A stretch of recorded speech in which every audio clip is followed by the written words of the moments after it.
The richest man in Lebanon was Emil Bustani. He built a grave for himself in a beautiful area on the coast of Beirut. He wanted to be buried in this grave after his death. He had a luxury yacht. While on a cruise one day, the yacht exploded and sank with him into the sea. The yacht was found, but without his remains. In effect, he couldn't be buried in the exquisite tomb he built for himself. One of Britain's wealthiest men was a Jew named Rod Tischler. He was so rich that sometimes the government borrowed from him. He had a vault the size of a room in his magnificent mansion where he kept his wealth. The vault was always full of money and jewelries. One day he entered the vault and accidentally shut the door behind him.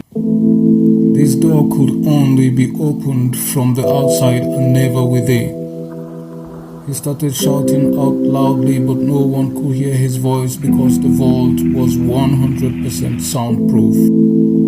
He used to be someone who will be absent from home for weeks without notifying anyone, not even his family members. In effect, no one bothered to search for him when he was missing. They thought he must have traveled as usual.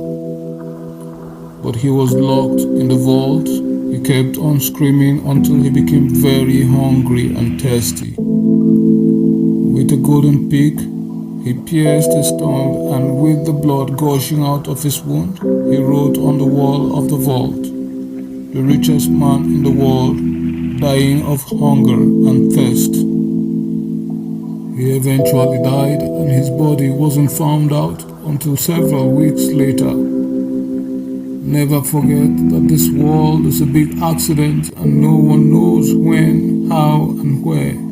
No matter how rich or wealthy you are, never oppress anyone. It is good to have wealth and to enjoy it, but never forget the saying that pleasure is a shadow and wealth is vanity.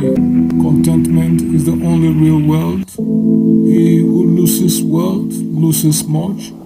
He who loses a friend loses much, but he who gets lost in wealth loses all.